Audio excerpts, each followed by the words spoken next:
Assalomu alaykum, hurmatli muomalachilarimiz. Bugun 15-dekabr 2025-yil Avtoshopdan yana bir savdomiz do'stlar.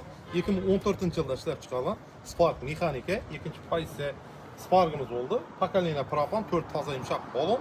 Mashinamizdan ilk kun evvel istoriya etib qo'ydik.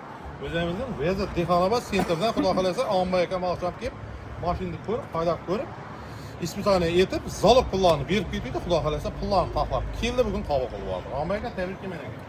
Aile devletli mashin olsun eke, izolaysın. Indeki yanınızda eke, Gentra, Cobalt, Malibu kapıyorlar bir bakalım. Neyse biz.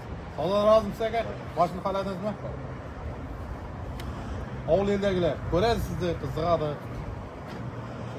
Yani telefondan koyup geldik bakalarda söylüyoruz. He, bakalar kazak da. Bakalar ya. Gençler var. Gençler istedi. Oo. Instagram'dan taşadı, Oo. taşan koyup geldiniz. Eke, hayırlı olsun. Çok yaxşı. İzolaysın. Hemşe hizmetinizde olayım. Çok yaxşı. Sağ razı mısın eke? Razı olsun. Maşinamızın bahası 66 milyon so'm. Naqd pul bo'ldi, xudo xolasa. Ana o'zimizning Gurlan Veza Dexanobodga keldi. Görürse Avtoshop Gurlanda xizmatdan. Mashinamiz polniy original mashina.